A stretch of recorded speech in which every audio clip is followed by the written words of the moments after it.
Chers amis, bonjour. Nous sommes le lundi 8 juillet 2024. Il est 9h30. Quelques news de l'Arménie, de l'Artsakh et de la diaspora arménienne.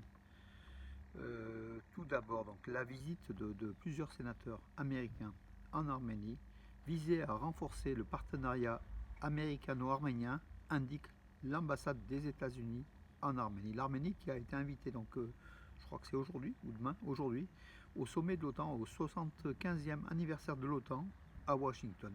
Également l'Azerbaïdjan, donc, qui est invité. La France ira aussi, donc, par le président Emmanuel Macron.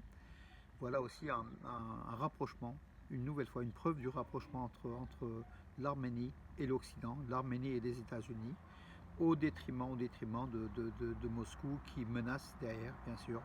Voilà, l'Arménie qui a visé le camp occidental depuis le lâchage comment dirais-je, oui, depuis la perte de l'Artsakh et puis la non-aide de son allié stratégique, la Russie, lorsque l'Arménie a été attaquée en septembre 2022 ou en mai 2021 déjà autour de Sevlij, sur la frontière est de l'Arménie. Voilà donc la conséquence de cela. L'Arménie s'est résolument tournée vers l'Europe, vers les États-Unis. Et les États-Unis font tout aussi pour faire sortir l'Arménie de l'influence russe. Voilà. La paix entre l'Arménie et l'Azerbaïdjan est un objectif noble, mais son prix ne peut pas être au prix d'un nettoyage ethnique au Haut-Karabakh, écrit le magazine américain le Washington Examiner, qui détaille l'épuration ethnique qui a eu lieu en Artsakh et qui note un peu aussi l'Occident, le lâchage, enfin oui, l'hypocrisie de l'Occident qui a laissé faire alors qu'on savait que l'Artsakh était soumis, le pays était soumis la République était soumise à la pression azérie et derrière la Russie. Voilà aussi un fait enfin une analyse très détaillée du Washington Examiner, qui est un magazine sérieux. Voilà, donc aussi de plus en plus. Mais la messe est dite, donc l'Artsakh est aujourd'hui dépeuplé de sa population arménienne. On va voir donc là dans le futur ce qui passera. Alors Erdogan, toujours lui, qui était à Berlin, donc il était à Berlin samedi pour le match Turquie contre les Pays-Bas. D'ailleurs, la Turquie a été éliminée à juste titre par les Pays-Bas sur le score de 2-1. Erdogan il était là-bas pour un peu, comment dirais-je, encore une fois, vouer le nationalisme turc au sommet, surtout en plein cœur de l'Europe. L'Europe qui avait eu la sagesse ou la malheureuse idée de sanctionner un joueur turc, tout à fait normal, d'ailleurs, la sanction de l'UEFA. Mais bon, Erdogan considère que cela s'est dirigé contre la Turquie.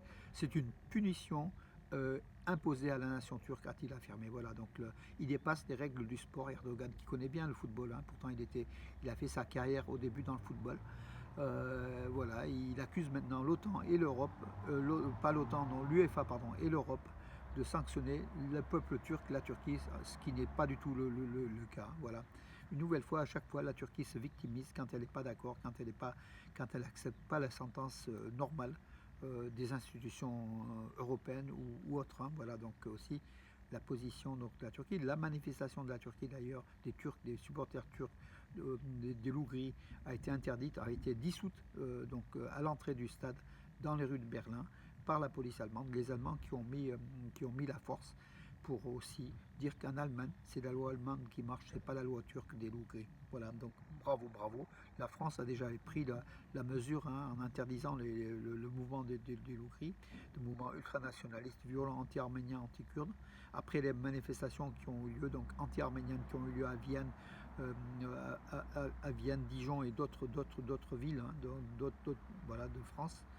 Une bonne décision de Gérald Darmanin et du gouvernement français à l'époque. Voilà. Maintenant, c'est au tour de l'Allemagne de réfléchir à l'interdiction des loups-gris en Allemagne.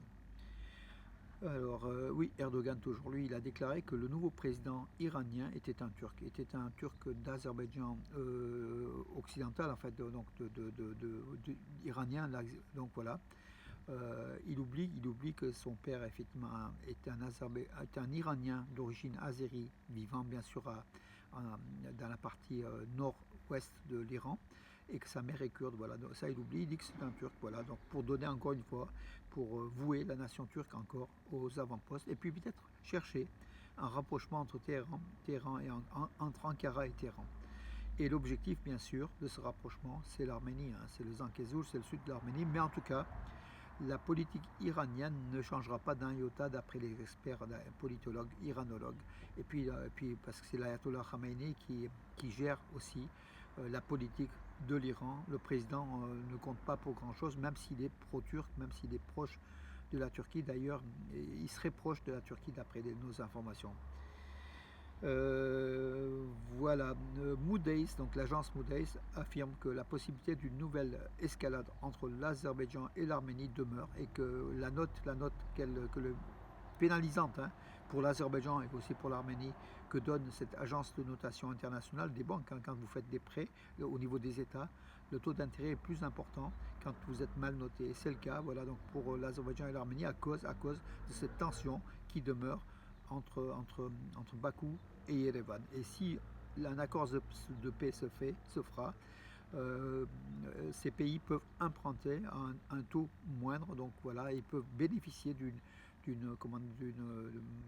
puissance économique plus importante en fait, hein, une croissance économique par le fait de payer moins d'intérêts, moins d'AGO. Voilà, donc un élément qui doit faire réfléchir Aliyev, mais bon, dans les médias, Chouchi, il était dans ce nationalisme aussi dans un pays d'occupants, dans un Chouchi occupé. Il avait convoqué donc samedi donc un certain nombre de chefs d'État enfin il y avait le chef d'État hongrois, ouzbek, mais de l'Europe il y en avait très peu. C'était le seul, hein. D'ailleurs, Orban, le président, le premier ministre de Hongrie, comment dirais-je, a été sommé par Joseph Blatter, le chef de la diplomatie européenne, de répondre pourquoi il avait répondu à cette invitation sans l'aval de l'Union européenne, qui est bien sûr contre ces idées de division, ces idées de violence, ces idées de l'Azerbaïdjan qui n'a pas du tout les valeurs européennes.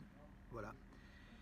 Hier, le Vartaval en Arménie, bien sûr, dans toutes les villes d'Arménie et surtout à Yerevan, c'était la fête de l'eau, le Vartaval, la fête aussi de la transfiguration de Jésus-Christ. Donc, en fait, on relie à une fête chrétienne, justement, la transfiguration de Jésus-Christ, mais c'est une fête païenne qui a plusieurs millénaires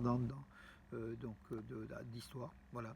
Et les Arméniens adorent s'asperger d'eau, donc les uns les autres, comment dirais-je, c'est une tradition qui est respectée chaque année et elle a été respectée donc hier dans toute l'Arménie.